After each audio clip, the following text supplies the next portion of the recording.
Let's do it. Sounds right. This is the Trade Show's Unhinged podcast, a podcast from the Facebook group You Know You Work in Trade Shows When. This podcast centers on trade shows, live events, and experiential marketing activations in today's world. Your hosts are Todd, who is the owner of Showbox Exhibits and the creator of the Facebook group You Know You Work in Trade Shows When, and Mike Morrison, Vice President of Sales for WS Display. The clock is ticking, so let's get busy and get to it, and we'll do just that after this. Need a presenter? Your Event Audio has you covered. Closed-circuit audio equipment with turnkey operation at your trade show booth, live event, or private event. YourEventAudio.com is the place to go. DJ services, MC talent, and a whole lot more. Check out YourEventAudio.com today.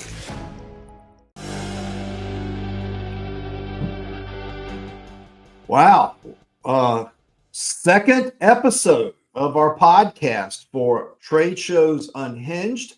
Pardon me for a moment as I kind of settle back into my home office. You know, Todd, there's nothing better after being on the road, away from your home and your home office, than to get back in your chair where you're comfortable and you can get your faculties together and kind of start sorting things out. Because when you're on the road, you're kind of stuck, right, with whatever you're working with. Yeah, absolutely. I live out of my backpack and all of the gear within that. I think that thing weighs 80 pounds at this point. But yeah, you're right. I like getting back in the saddle more and more as I get older. The less and less I like to travel, right? Yeah, I ran some social media photos. It was one of my wife and I. We were at ESCA Summer Educational Conference in Hot Springs, Virginia at the Homestead Resort, which was amazing. If you've never been there, do the research. It's a hike to get there. You have to fly into either Richmond like we did and drive for almost 3 hours, or fly into Roanoke, and it's an hour and a half, which is, from what I heard from all the participants, was even worse than maybe going down Richmond 64 and then this. But what it is the back roads. And let me tell you this before we get into some light discussion, very capital LIGHT light discussion about last night. That's how we're going to start the show, is about last night. As I was traveling down this winding road, Todd, I came up into this curve, and everybody who's watching this will remember this. You hit this curve, and there is a 30-foot sized replication of Donald Trump in a tree. They have run it up the tree. Yes, it is the hugest. You know, you've seen like religious things like that, like crosses or stuff like that. This is Donald Trump in his suit, staring at you as you go into this curve, into this resort. Obviously, in that area of Virginia, you know how they're voting. Wow. Yeah, it was crazy. So I am kind of coming off of a week there in Hot Springs, Virginia, which was very tiring for an old guy like me. But I'm going to start out with this word, holy crap, because that's what I heard about last night. I did not watch the debate. Todd, I believe you did. Is that correct? I did. Yeah, it was entertaining, at times cringeworthy. Yeah, it was worth the watch.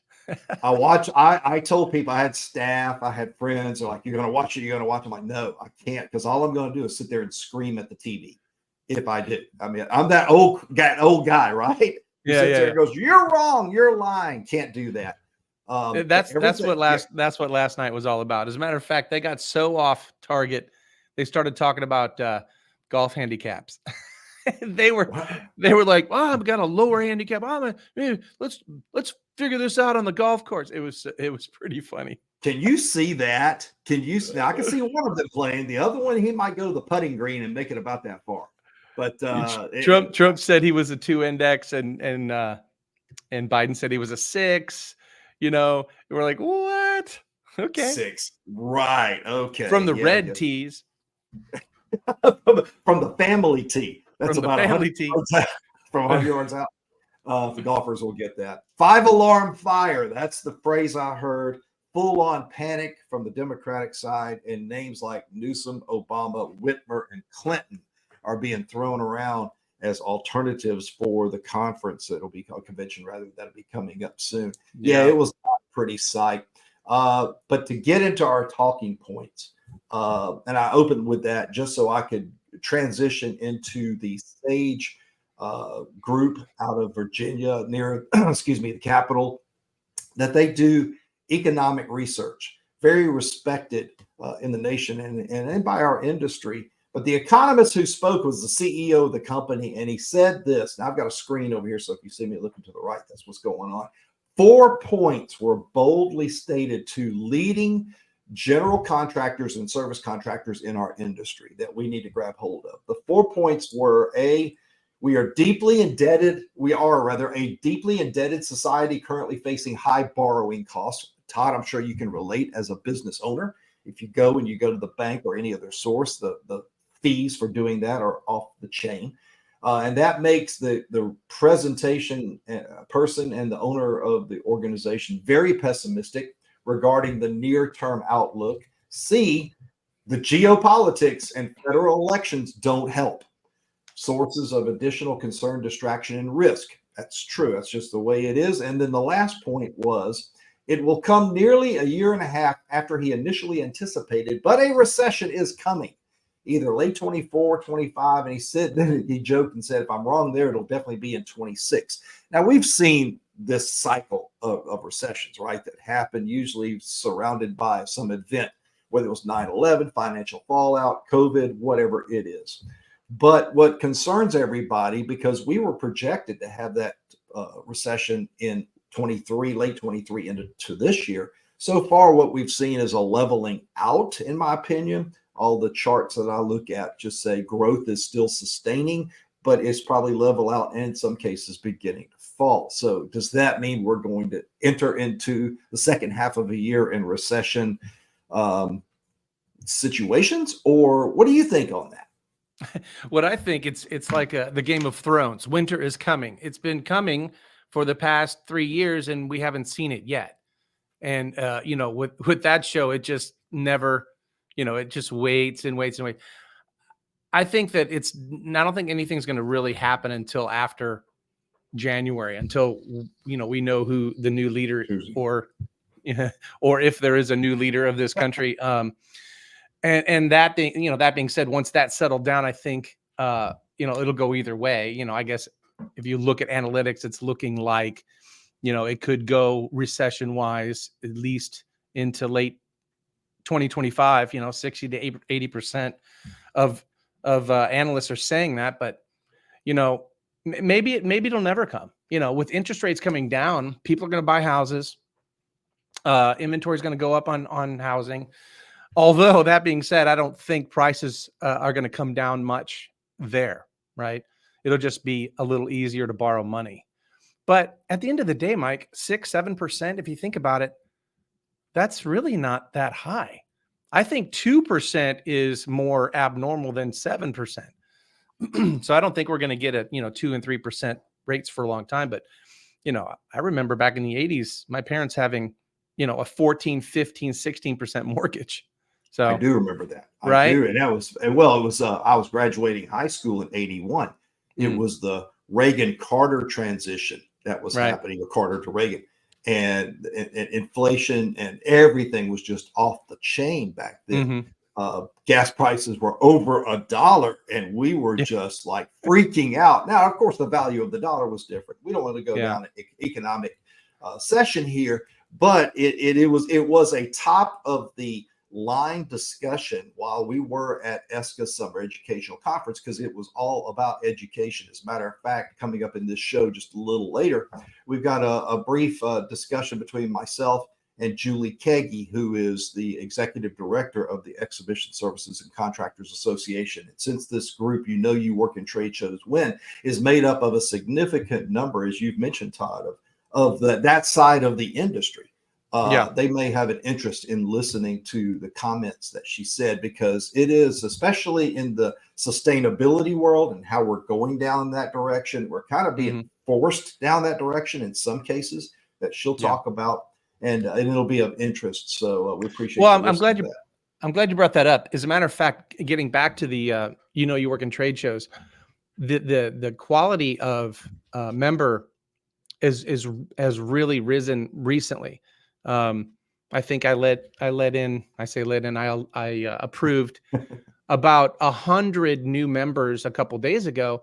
And we're talking account executives, we're talking detailers, designers, shop foremans, a lot of new people that have come in are smack dab in the, in the middle of the trade show world right now. So I'm excited about the quality of growth within that group at the moment.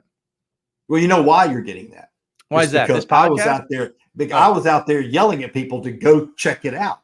I mean, really? You've been beating the drum?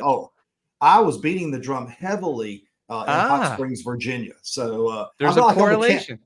I'm on the campaign trail for this show to get out there and make sure people are a part of it. As a matter of fact, you're going to see towards the end on the ticker the email address of Trade Shows Unhinged at gmail.com, where you can email us and give us your feedback. Maybe you want to come on, like Julie's going to come on this episode and be a part of the show. So we'll certainly entertain that. Second point of interest, and we touched a little bit on the previous show, and I saw it firsthand this week on the front end and, of course, the back end of my trip, and that's travel. I flew back yesterday from Richmond, Virginia, after spending the week in Hot Springs. And it is safe to say, as forecasted by the media and everyone else, that this is the busiest travel time in airports in the history of airport travel. And the time, this window I'm talking about, that I'm speaking about, is from Memorial Day to Labor Day, the obvious summer time. And it was forecasted by TSA it was going to happen that way. Out of all the public service announcements I could give you at this time on this subject, make sure that you give yourself plenty of time to get to the airport, make the flight, and also make it through security. I don't think people, Todd, think about everything you have to go through to get to your terminal gate. It's a maze, and it is a heavy travel maze, I should say. Absolutely. This is one of the reasons why I'm, quickly detesting flying anywhere. I've invested. I'm an early adopter in TSA PreCheck, Clear, even the new Clear. Sometimes those lines are longer than the regular at this point as the regular check. The check-in. It's really good. Clear's very good. Like in Orlando, going out of Orlando, right. That's a good spot. But sometimes it's just it's not as quick as the normal check-in line, but I definitely have those. And I'm definitely the guy that shows up 30 minutes before his flight because I don't check bags. I am a strong believer in not checking any bags. I can't stand it. I could go 10 days in my little carry-on. So yeah, I've become quite the savvy traveler. You need to teach a session then. Because I've got the big old 28-inch, huge, carry your food in, your drinks in. Yeah, I should probably stop that. Yeah. Good point. If you can lighten up and I did carry my karaoke equipment, portable stuff on my carry-on along with my laptop bag. And then I checked all my clothes and stuff. But it is what it is. But if you are checking stuff and then having to go through security, give yourself time. I would probably recommend 2.5 hours. At major airports. Now, I got there about that time, much time in Richmond. If it's a regional airport, you can pretty much dive through there quickly. And you're right. My wife and daughter went through the regular line of security and beat me from the TS PreCheck, and they just turned and laughed at me, which that's no different than any other day in my world. What's that? You fly into Hartsfield, right? That is literally the worst airport. It's what, Amen. 3 miles from terminal to baggage.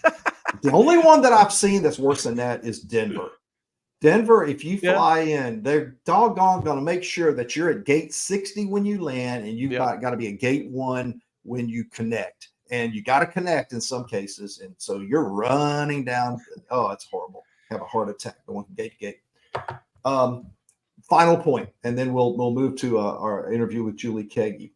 I'm going to read this just the way I found it. Fewer Americans support further development of clean energy and adoption of electric vehicles, according to a new survey from the Pew Research Center. While a vast majority still favor expanding solar and wind farms, support has declined in the past 4 years to 78% from 90% for solar, 72% from 83% for wind. Now, this one got me. Just 3 in 10 Americans now say that they would be interested in buying an electric vehicle. The trend could be a significant threat to investment in renewable energy rather, which has been billions have been spent by the government to do, as we all know. We had a sustainable speaker on the subject to wrap the conference up. She was beating the drum, so to speak, about what we are going to see. We're going to see this in the future in business, and the demands, which were also inclusive, by the way, of social justice initiatives, which I'm not sure whether that lies in sustainability, but I'll be honest, I found it very ironic that 3 in 10 don't favor it. Why such a hard push to this point of what I call green shaming? And I thought I made up that phrase, Todd, but it actually already exists. If you don't believe in the green, then you're green shaming. And it's not that I don't believe in the green. It's just some things that people are shoving down your throat. It just doesn't make a whole lot of sense. What are your thoughts? Well, I don't know if you know, but I'm a car guy. Yes.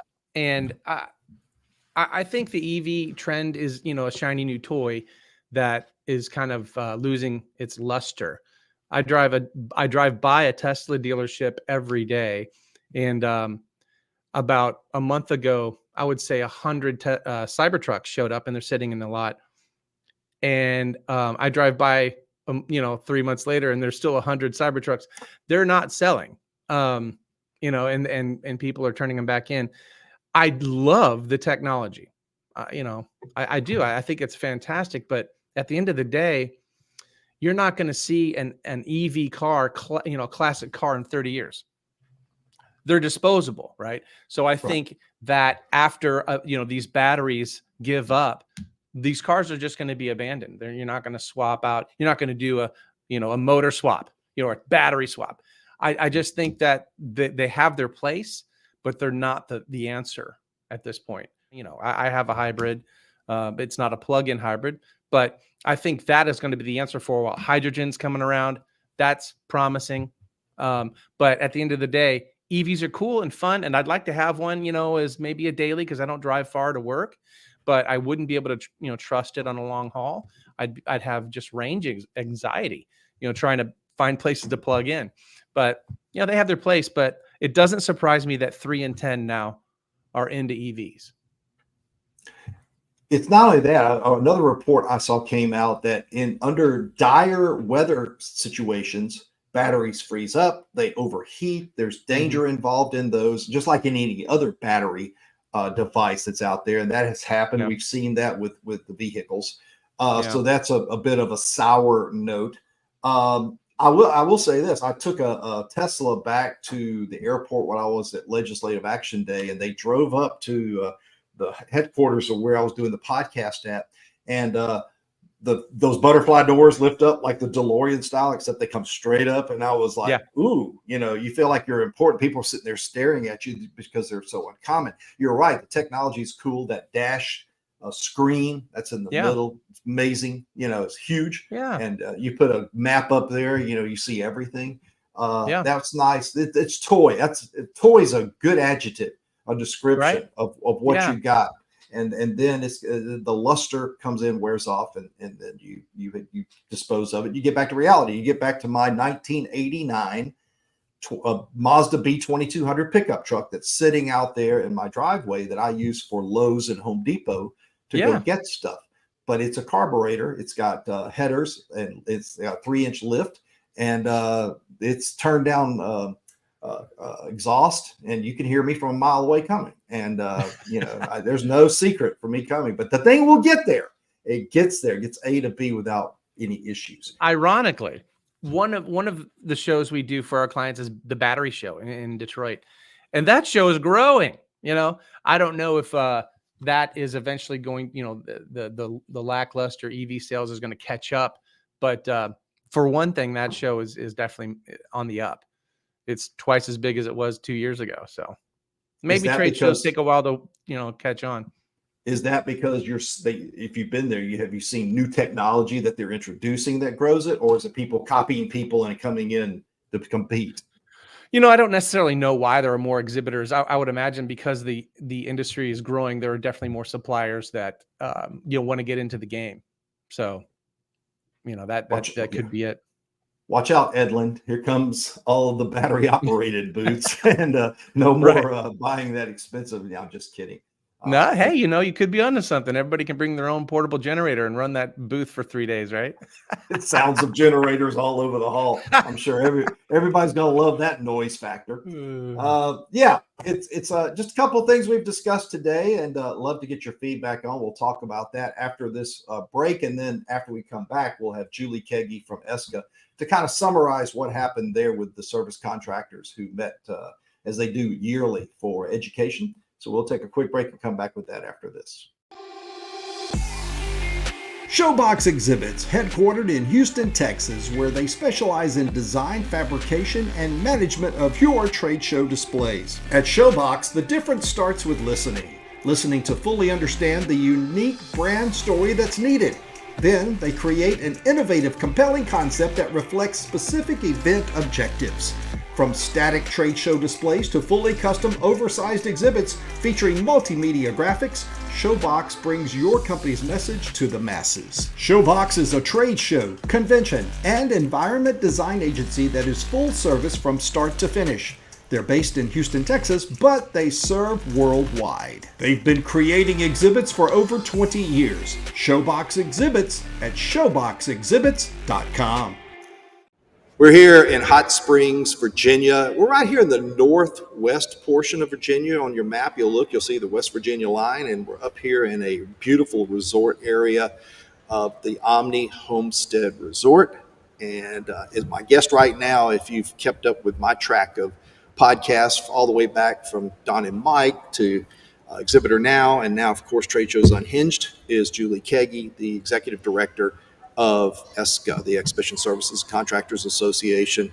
We're wrapping things up here, and everybody's either flying out now or tomorrow. We have award ceremonies tonight and closing reception. But as usual, the event went off very, very well. What's the attendance for this year? Around 200. 200? Yeah. And that's kind of staple right around the standard. Yeah, absolutely. So very well attended. A lot of 43 newcomers, 45 newcomers. So it's growing. It's always growing. The exhibitors were wall to wall inside. I was one of them. Had opportunity to have very meaningful discussions, which is important for people like us. And I sponsored, and also we had a karaoke event that for the second time that was interesting. We'll just put it that way. Last year we had singers. This year we had entertainers. So it was always fun. I know this is probably positive, negative, pro, and con. The end of the event, which is not quite the end, but the end of all of the meetings and everything where the logistics matter. I'm sure you've got to breathe a sigh of relief. And this is your first time for a summer educational conference, even though you've been doing the logistical side of this for years, the 10 years that I've been doing this. But taking the reins, that's got to be a pretty interesting time for you. Yeah. First time in the official leadership role, but, they had been getting me ready for this for a very long time. So that piece of it didn't feel too different. But yeah, with the closing of the educational portion, I'm excited, providing education to leaders in the industry and business owners that have clearly already, flexed those educational muscles their whole lives is difficult. It's hard to find that content. And then the other thing is education that fits the majority of the room, because there's always going to be, different sectors, different segments, and different roles within that room. We're not all content is pertinent to every single person. So our goal is to give people tools in their toolbox and business leaders information that will help them shape their business decisions as they go forward and make the right decisions. And with the closing of that last session, I'm so thrilled with the content, with all the speakers, with all the presenters, and with the information they were able to share. Before I comment on that, I probably should have said something about the nook that we're sitting in right now. It's a pod. It is amazing. We've been seeing this now showing up at shows like Exhibitor, like other events, EDPA. I don't know if they had it or not. I know you've got it here.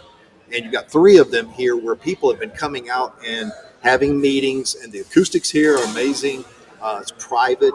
And so I should have said something about that. We've got a light that comes down. If I move it, you can see the escalate. We're escalating business. Business, exactly. And so there's a theme. And these are branded, and you can rip the brand off and the graphics and start all over for the next one. So kudos to them, Nook Pods, for their work in doing and providing this here as a first for the ESCA conference. Back to your statement, though.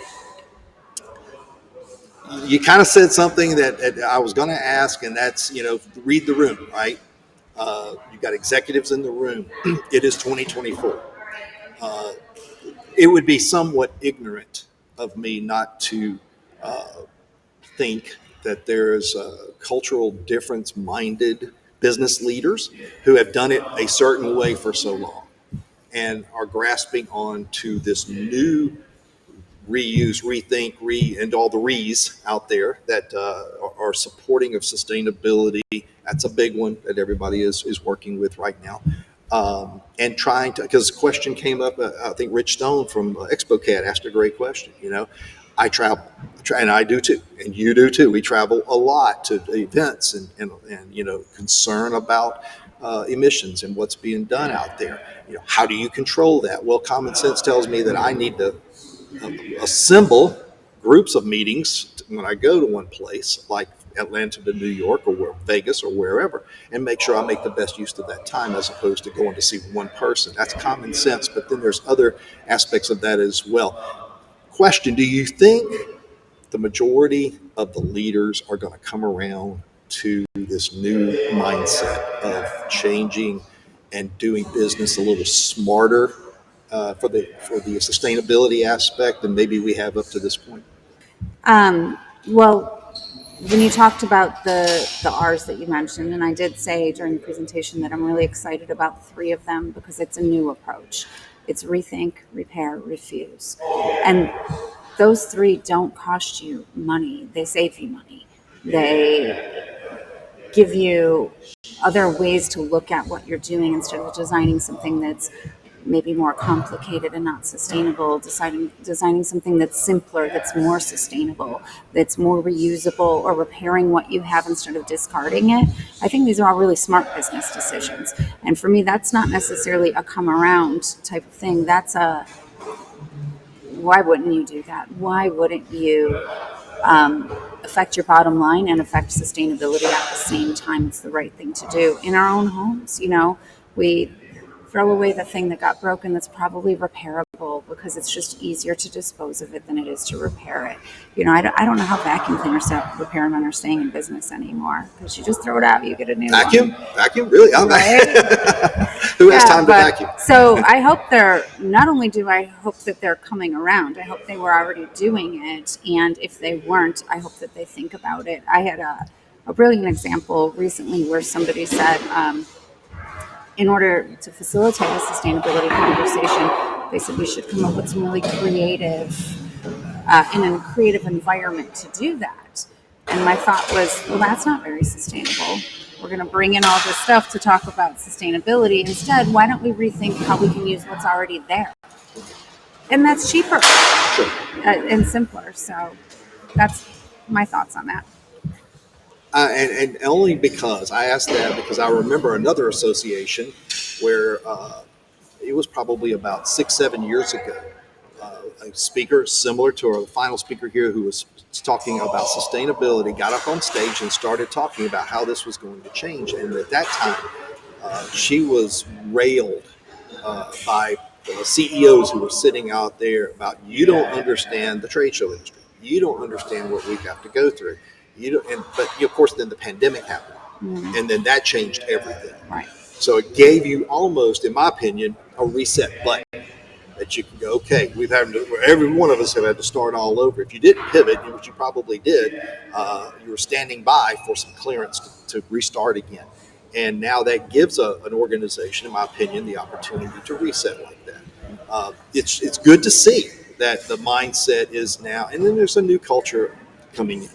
There are new decision makers who are coming into the game now, who are younger, who are brighter, who are not so stubborn. and can make decisions for the environment and for the future generations that make sense. And there's people like me who will attrition out, and that's not necessarily a bad thing. It's time to. I remember Carl Miller on his acceptance speech, kind of alluding to that. This was back in Dallas when he got the Legacy Award. What's it called? The Lifetime Achievement. Lifetime Achievement Award. Legacy. He's Carl Mitchell. Yeah. Carl Mitchell. Shepherd. Yeah. He was Shepherd. I'm sorry.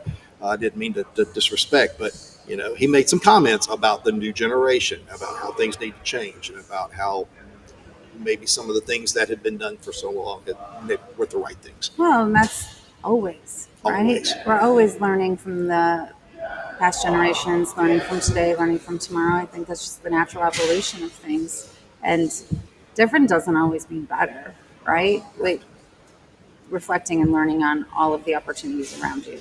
That's what matters to me. Coeur d'Alene. Coeur d'Alene. Next year, we will be in northwest Idaho. Mm-hmm. Geography horrible. Which is right there. You have to fly into Spokane, I believe, Washington, and then just like an hour or so maybe away. So that will be next year. Doing this 10 years, I've not had the opportunity to go to Coeur d'Alene. I remember Larry always talking about how great it was. Tell us a little bit about what's going to happen there. Coeur d'Alene is absolutely one of this association's favorite destinations. In my time, this will be my third time back there. But yeah, our membership absolutely loves it. Like you said, it's you gotta get to Spokane and then drive an hour. But that's what we specialize in is making the destination worth the journey. It is absolutely stunning. I feel like they try and keep it like this quiet secret up there. How beautiful Idaho is in general. It's gorgeous, nestled right on beautiful lake area, amazing golf course, floating golf tee, and just beautiful weather in this amazing environment. So we're going to try and put a bunch of great content together for that once again. Do some fun activities. We'll probably go whitewater rafting. That's a great place for that. Yes.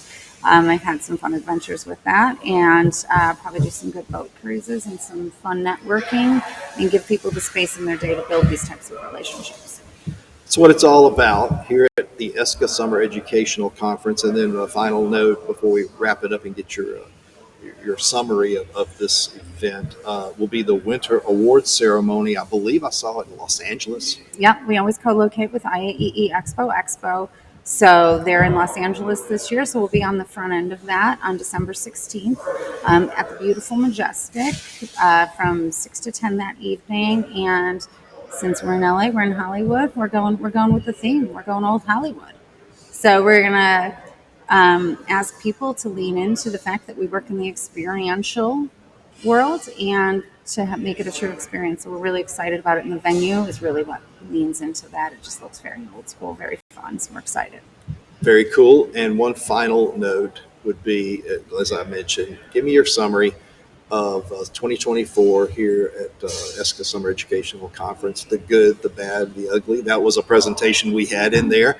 Sometimes you have to look at those things, the good, the bad, and the ugly, but you probably have more good than anything else. Well, we're at the beautiful Omni Homestead in Hot Springs, Virginia. So as you approach the resort, you turn this corner and it explodes in front of you. It's absolutely stunning. They have taken advantage of the acres and acres of property. They have to have a lot of great activities. So I personally went skeet shooting for the first time. I got a bruise right here. Axes and archery bruise right here. They were incredibly fun. I talked about the education. I'm really proud of what we were able to put together for this. Loving the networking, loving having all of our trade show family, friends, and colleagues here in one spot. So we've been able to do some different activations, as well as this year we focused on giving people some space in their day to actually have some downtime and enjoy their time here. Our event always encourages people to bring their families, and a lot of people did that and make a trip of it. But more importantly, it's about building long-term relationships, and I think that we've checked those boxes. I don't know how much extra we paid for that weather, but has it not been perfect? It has been, it's forecast to be very hot, and it's usually humid about this time of year, even in Virginia. And the breeze, playing golf yesterday through the entire day, and horseback riding the day before for my family who's here. We had a blast. And what about the golf course? I heard it was gorgeous. Amazingly hard. we were 4 under and very proud of it because we were just one of those groups that. Did you play whack down? Where you whack the ball and then yell down? I know it was whack. Fill in the blank. It was I changed it already to make it appropriate. Yes. She's smart and I'm not. It's Julie Kagy joining us here on Trade Shows Unhinged, and we appreciate her time because she's busy and she's got things good to go do as well as I do. So Todd and I are going to come back and wrap this one up after this. From light boxes, towers, counters, and back walls to turnkey custom exhibits, WS Display is your partner in providing quality displays at extremely aggressive pricing to fit any reseller's budget. Make more profit by teaming up with WS. With a team of experts to assist with estimates, renderings, and CAD, to fulfillment, setup, and test fitting, quality photo proofs, and complete project handling from our East Coast, West Coast, and Pacific fulfillment facilities. We can be your partner today. Hit me up at mike@wsdisplay.com for more information. Getting back to what we were talking about earlier about the recession, the one thing that concerns me as an exhibit house is, budgets will be affected by these exhibitors. So the budgets will be cut, slashed. Marketing's the first to go. That's one thing that we see first is okay, yeah. Either the marketing staff is let go or, they've just slashed the budget altogether and they want to do the same size shows with the quarter of the budget or half of the budget, But I think that's a major concern. So we'll have to see how that plays out. We're nimble, so we can move with fluctuating budgets. But that's what I'm seeing. That's what I'm thinking is going to happen. Well, it's actually, if we're on that subject, then that's where WS comes in. That's our advantage because we're going in as the price aggressive solution.